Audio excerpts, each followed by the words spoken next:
دوستو یاد رکھنا، تگڑا اور مضبوط جوان پتہ کون ہوتا ہے؟ جس کی نظریں پوری طرح اس کے کنٹرول میں ہوں۔ یہ علامت جوانی ہے۔ جس آدمی کا پوری طرح، دو لوگ دنیا میں کبھی کوئی کارنامہ سر انجام نہیں دے سکتے، ایک جو حرام کھاتا ہو، ایک جس کی نظر ناپاک ہو۔ محمد بن قاسم جب یہاں آئے تھے نا، تو ایک دن بڑے پریشان تھے، تو ایک بزرگ کہنے لگے آپ کیوں پریشان ہیں؟ کہنے لگے راجہ دہر سے مقابلہ ہے اور ہماری فوج تو سندھ کے رستے بھی نہیں جانتی، زبان بھی نہیں جانتی، لڑیں گے کیسے؟ 2-4 دن کے بعد ان بزرگوں کی دوبارہ محمد بن قاسم سے ملاقات ہوئی تو بڑے خوش تھے۔ کہا اب آپ کیوں خوش ہیں؟ کہنے لگے وہ میرا مقابلہ نہیں کر سکتا، میں نے تحقیق کر لی ہے۔ کہا کیوں؟ کہنے لگے نظر کا گندہ ہے، اور جو نظر کے گندے ہوتے ہیں وہ میدانوں میں ٹھہرا نہیں کرتے۔ میدان کے لیے نکلنے کے لیے پاک جوانی کی ضرورت ہوتی، تطہیر مزاج ہونا ضروری ہوتا ہے، پاکیزہ افکار اور سچی اور سچی ستھری سوچوں کا ہونا ضروری ہوتا ہے۔ اس لیے فرمایا کہ میرا مقابلہ نہیں کر سکتا۔ حضرت عبداللہ ابن حذافہ کمرے میں تھے، تو وزیر کی بیٹی اندر سجی سنوری پہنچ گئی۔ جیسے ہی آپ نے اس کفر کی چال کو دیکھا تو تیمم کر کے نفل شروع کیے۔ وہ ساری رات بیٹھی رہی، رب کا بندہ ساری رات عبادت کرتا رہا۔ عبادت بڑا سہارا ہے، مصلی بڑا سہارا ہے اللہ کے بندوں۔ صبح دروازہ کھولا، وزیر نے اپنی بچی سے پوچھنا چاہتا تھا رزلٹ کیا نکلا، تو وہ کہنے لگی پیچھے ہٹ جا، اب تیرا میرا تعلق کوئی نہیں، میں نے نبی پاک کا کلمہ پڑھ لیا۔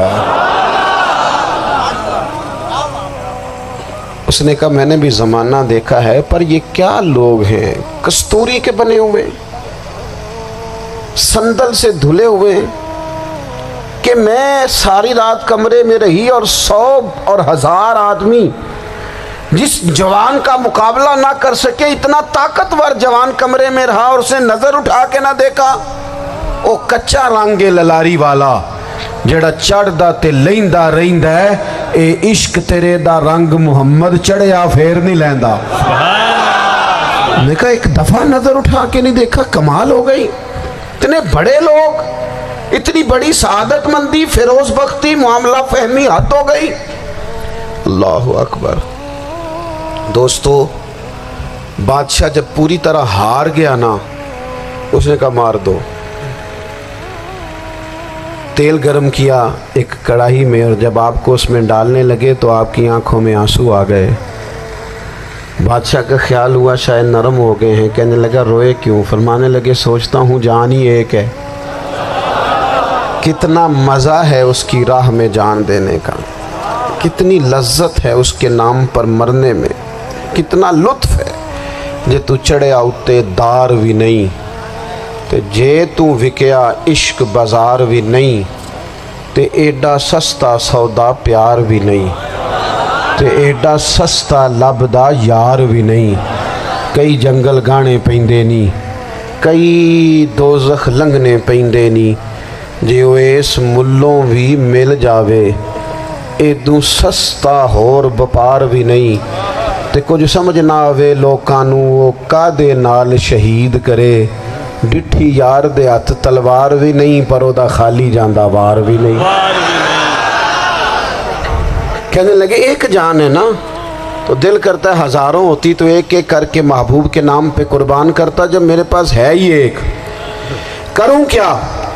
حضرت عبداللہ ابن حذافہ رضی اللہ تعالیٰ عنہ جب روئے اور بادشاہ نے یہ بات سنی، تو بادشاہ اٹھ کے کھڑا ہو گیا، سارے وزیروں مشیروں کو کہنے لگا تم نے کہا تھا نا بندہ ضائع کرنے والا نہیں، یہ بھی ضائع کرنے والا نہیں۔ کہنے لگا میرا ماتھا چومو، تم جیسے لوگوں کو قتل نہیں کرنا چاہیے، آزاد کرنا چاہیے۔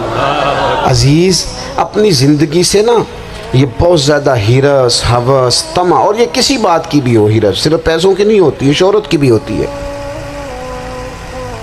یہ بیماری انسان کو اقتدار کی بھی ہوتی ہے، تعریف کی بھی بیماری ہوتی ہے، یہ سارے نقص ہوتے ہیں لوگوں کو، اور معاذ اللہ بعض جبوں کبوں کے اندر بھی ہوتے ہیں، وہاں بھی پنپتے ہیں۔ اپنی زندگی جب تک اس سادگی میں نہیں لاؤ گے جو رسول پاک نے عطا فرمائی ہے، جب لوگ آسانیوں میں پوری طرح الجھ گئے تو پھر وہ دور ہوئے اور کفر چڑھ گیا۔ دوسری بات، اللہ کے محبوب صلی اللہ تعالی علیہ وسلم کی محبت ہم سے تقاضا کرتی ہے کہ ہم اس مشن کے لیے کام کریں جس مشن کے لیے رسول پاک نے کام فرمایا ہے۔ ہم سارے کام بڑے مضبوطی سے، سوچ سمجھ کے، تدبر سے، حکمت سے، تقاضوں کو مد نظر رکھتے ہوئے کرتے ہیں سارے کام۔ دین کے کام میں ہمارا مزاج نہیں ہوتا، او ہو جائے گا جی، آپ بسم اللہ پڑھیں جی، شروع کریں جی۔ آپ تقاضوں کو سمجھیں، چیزوں کو دبائیں نہیں، چیزوں پر غور کریں۔ کسی کے ذہن کی سطح پر سوال ابھرتا ہے، اس کا تسلی بخش جواب دیں۔ اپنی زندگی میں دین کے کام کے لیے اپنے آپ کو وقف کریں، اور دین کے کام کے بہت سارے پہلو ہیں۔ ہزاروں لوگوں کو قرآن پاک ٹھیک پڑھنا نہیں آتا، ہزارہ لوگ ہیں جو قرآن مجید کے مطالب سے آگاہ نہیں ہیں، دین کی بنیادی ضروریات سے لوگ نابلد ہیں۔ میں آپ کو کس طرح یہ بات سمجھاؤں کہ ہزاروں کی تعداد میں طلاقیں اس لیے ہوتی ہیں کہ مردوں کو طلاق کے مسئلے نہیں آتے، انہیں پتہ نہیں ہے کہ مجھے حقوق زوجین کے معاملے میں کیسے چلنا ہے۔ ڈھیر سارے گھروں میں تباہی اس لیے ہے کہ تربیت اولاد کا دینی منہج ہمیں نہیں پتا۔ اپنا حصہ ملائیں دین کے کام میں۔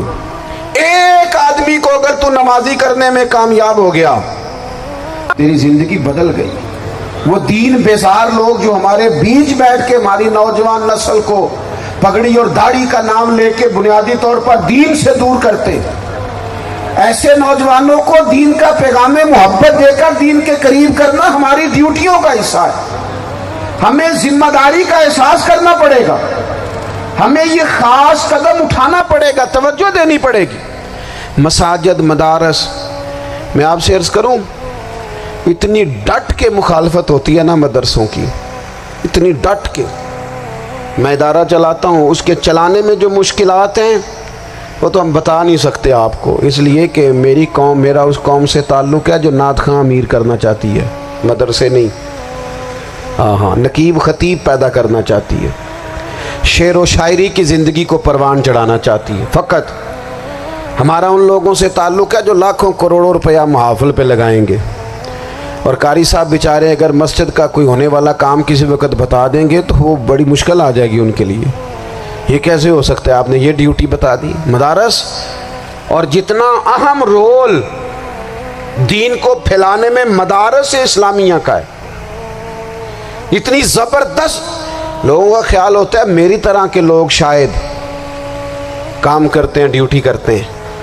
یہ 10-15 لوگ آپ کو نظر آتے ہیں جو آپ کو کہیں میڈیا پر یا ادھر ادھر ڈیوٹی کرتے، مخلص لوگ اپنی جگہ پہ، وہ بھی بڑا ہی کام کر رہے ہیں، جو میڈیا پہ آ کے بھی اخلاص سے اور درد دل سے کو دین کی، ان کی بھی کسی بات کی حوصلہ شکنی نہیں، لیکن ہزارہا اساتذہ جو مدارس میں بیٹھ کے پڑھاتے ہیں، جنہوں نے وہ سارے لوگ تیار، آپ سمجھ نہیں سکتے کتنا بڑا کام۔ حفظ کا استاد جو ہوتا ہے نا، اس کی ڈیوٹی 24 گھنٹے ہوتی ہے، فجر سے پہلے، اور اس نے بچوں کو اٹھانا ہے۔ تنخواہ تو ہم انہیں دینا نہیں نہ چاہتے جی، تنخواہ نہیں دے دی انہوں نے، ہمیں مولوی امیر نہ ہو جانا، مولوی نو تے سوٹ بھی 27ویں والی رات دے ہے تاکہ کدھر سوان کے عید والے دن پا نہ لوے، چونکہ 27ویں تو بعد تے درزی پھڑتا ہی کوئی نہیں، کیوں حضرت ایسے ہی ہے نا، اس وقت تو نہیں نہ لیتا، تو ہم چاہتے ہیں مولوی ہماری مرضی کے ہماری طرح کا سوٹ نہ پہن لے۔ مدارس کی مضبوطی آپ یہ دیکھ لیں، یہ صلاح الدین ایوبی کا تعلق بھلا کس چیز سے تھا؟